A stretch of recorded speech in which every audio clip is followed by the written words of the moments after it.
The Greatest Comeback, the story of Easter.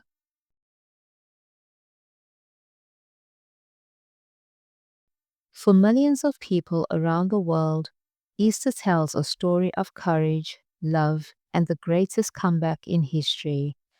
This is the story of Easter. 2,000 years ago, in the land of Israel, a man named Jesus traveled from village to village. He was a teacher, but not an ordinary one. He healed the sick, fed the hungry, and spoke about love, kindness, and forgiveness in a way no one had before. Crowds followed him wherever he went. His disciples, his closest students, believed he was the Son of God, but not everyone was happy. Some leaders felt threatened by his message and growing influence. They arrested Jesus, and though he had done nothing wrong, he was sentenced to die on a cross, a cruel and painful punishment in those days.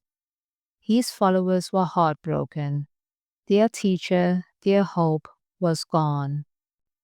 On Friday, Jesus was crucified.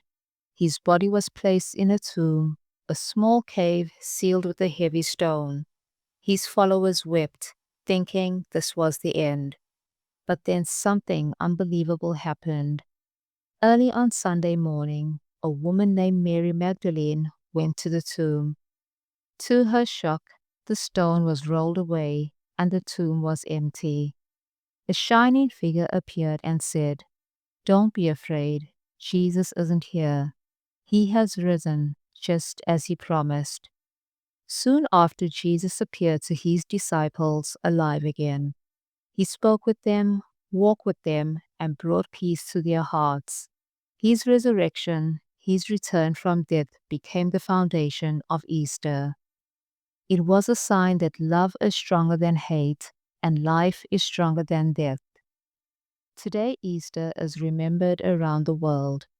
Christians gather to celebrate the empty tomb and the hope it brings.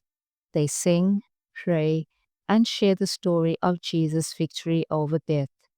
Families come together, children smile, and people hold on to the message that even when things seem lost, there can be a new beginning. Because the story of Easter reminds us no matter how dark the night is, light will come again.